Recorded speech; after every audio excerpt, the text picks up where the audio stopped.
Wife give your pecker a pull before you left home, did she? How you doing, kid?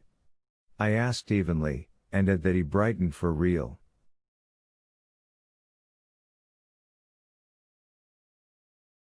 He let go of his legs, stood up, and stretched. His smile broadened, and some of the hostility went out of it. Well, damn, he said.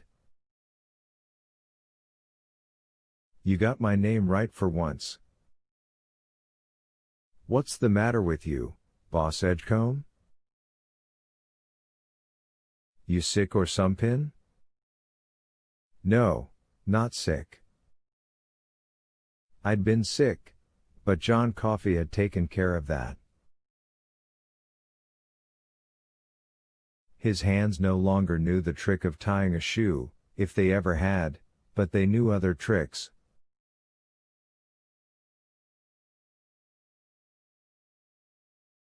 Yes, indeed they did. My friend, I told him, if you want to be a Billy the Kid instead of a Wild Bill, it's all the same to me.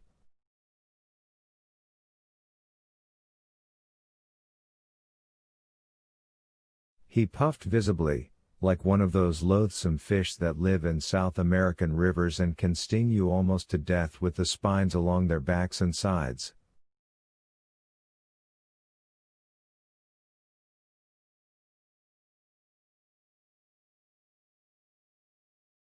I dealt with a lot of dangerous men during my time on the mile, but few if any so repellent as William Wharton, who considered himself a great outlaw, but whose jailhouse behavior rarely rose above pissing or spitting through the bars of his cell.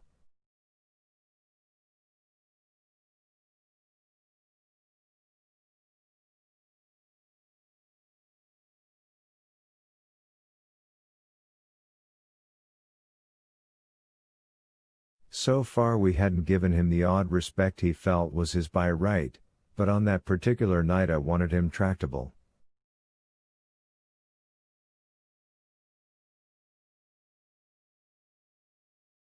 If that meant lathering on the soft soap, I would gladly lather it on. I got a lot in common with the kid, and you just better believe it, Wharton said.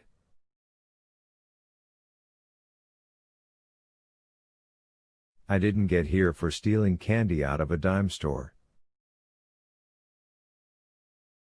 As proud as a man who's been conscripted into the Heroes Brigade of the French Foreign Legion instead of one whose ass has been slammed into a cell 70 long steps from the electric chair. Where's my supper?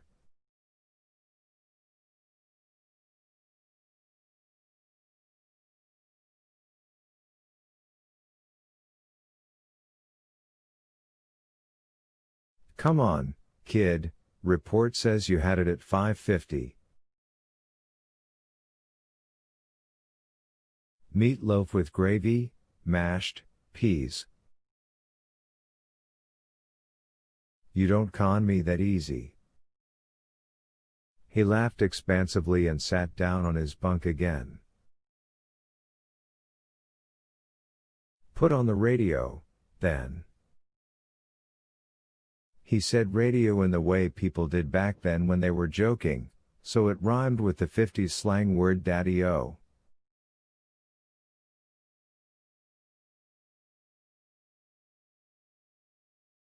It's funny how much a person can remember about times when his nerves were tuned so tight they almost sang.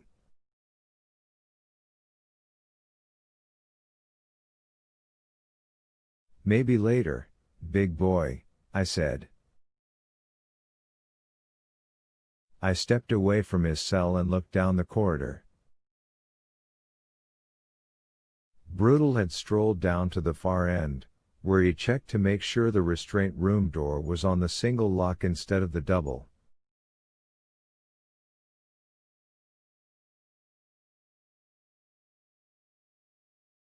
I knew it was, because I'd already checked it myself. Later on, we'd want to be able to open that door as quick as we could. There would be no time spent emptying out the attic-type rick-rack that had accumulated in there over the years. We'd taken it out, sorted it, and stored it in other places not long after Wharton joined our happy band.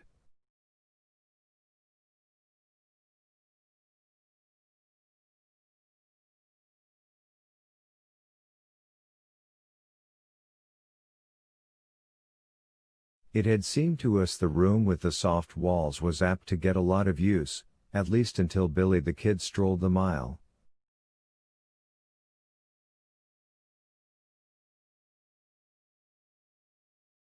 John Coffey, who would usually have been lying down at this time, long, thick legs dangling and face to the wall, was sitting on the end of his bunk with his hands clasped, watching Brutal with an alertness, a there-ness, that wasn't typical of him.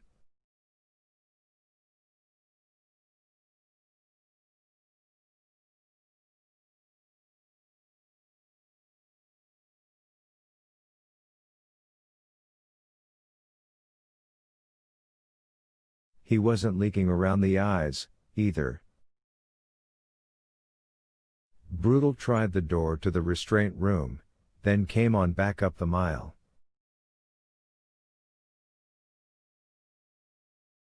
High glanced at Coffey as he passed Coffey's cell, and Coffey said a curious thing.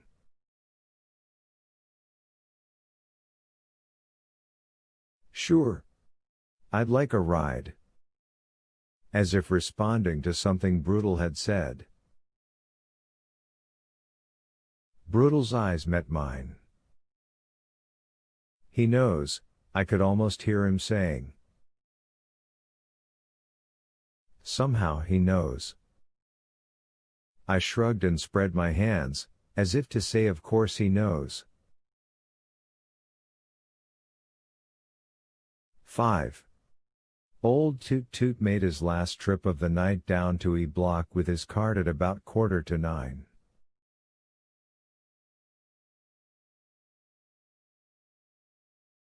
We bought enough of his crap to make him smile with avarice.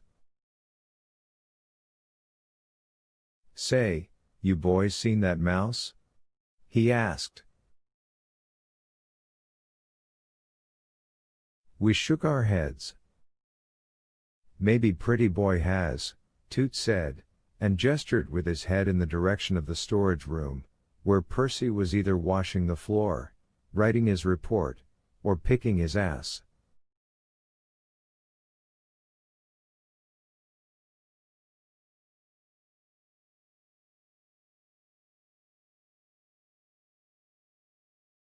"What do you care? It's none of your affair, either way," Brutal said. "Roll wheels, Toot. You're stinking the place up." Toot smiled his peculiarly unpleasant smile, toothless and sunken, and made a business of sniffing the air.